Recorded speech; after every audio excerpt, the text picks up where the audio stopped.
Hey, what's going on everyone? My name is Silentcore and welcome to another video. Today I'm checking out The Crew. This is an open world racing game with some really interesting MMO elements. It's coming up on the PS4, Xbox One and PC next week on the 2nd of December. And I was fortunate enough to be invited down to Ubisoft Australia along with a few other YouTubers to not only play this game ahead of release but to be able to capture it as well. So I've got some awesome gameplay captured, I've got quite a few hours of gameplay.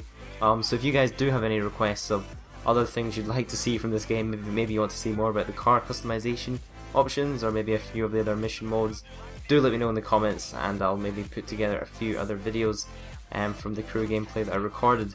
But I definitely had a lot of fun with this game, so we were actually really fortunate when we were recording this game to be able to drive anywhere. The whole map was unlocked, you know, we got to access absolutely everywhere. We could drive wherever we want, completely free, and check out every city in the world of The Crew. I believe the betas that have been running, there's been quite a few betas running where you can play this game early, but it's been very restricted on where you can access and what you can do, so it was really great being able to just access everywhere we wanted and try out some new game modes in the game.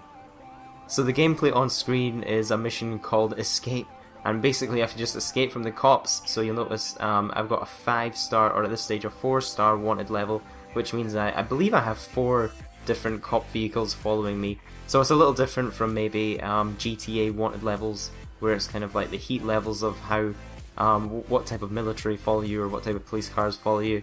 This is more related to the amount of people that are actually pursuing you actively.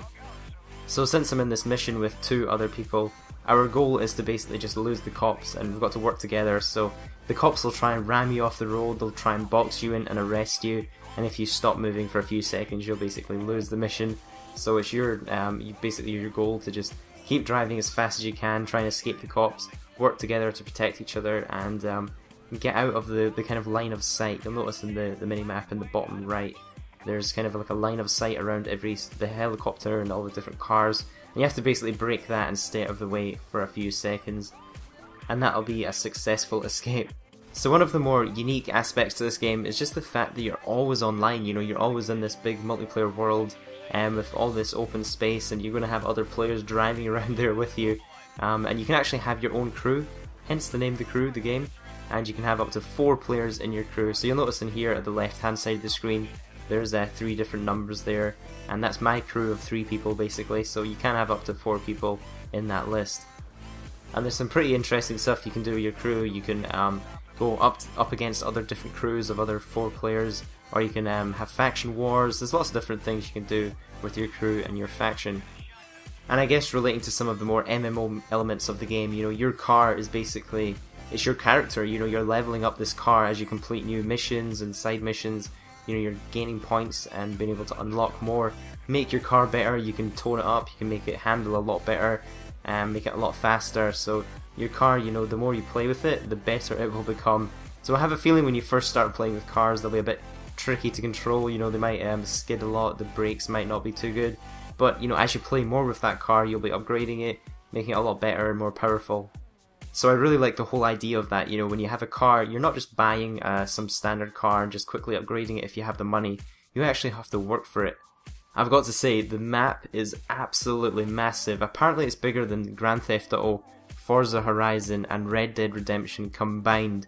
You know, there's I believe 7,000 miles of roads and 15 cities in this game, and the number of states that's included. You know, when I was looking at the map, you can sort by different sort of missions that are available, and when you look at them all, the map is just scattered in just missions and little skill objectives you can do to upgrade your car and unlock points and just basically upgrade your personnel.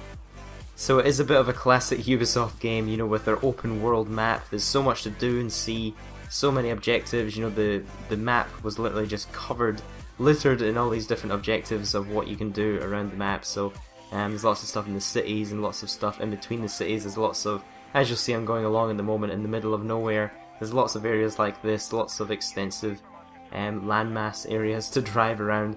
I believe it can actually take quite a few hours to drive from one end of the map to the other end of the map.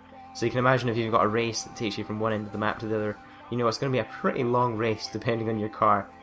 They also have a fast travel system, so when you basically unlock an area, kind of like in Assassin's Creed, once you've visited a region, you can then, in the future, fast travel back to it, so you can click on a mission and just go straight there. So I've got to say, it's a lot more challenging when you're out in the country or on dirt roads. It's a lot easier when you manage to hit the, a sort of tarmac road, and you can go a bit faster, get a bit more control in your car. And this is where we're finally able to escape the cops, is when we hit this open road, and we're able to get quite far ahead of the cops pursuing us. And you'll notice there's a kind of grey countdown timer at the top of the screen. When that goes to 0, you've basically won that mission. So thank you guys so much for watching. Do let me know in the comments what you thought of this gameplay so far. You guys are always entitled to your own opinions in the comment section of my video to let me know what you think of the game. So don't forget to leave the video a like, I'd really appreciate it. Thank you guys so much for watching, and I'll catch you in the next one.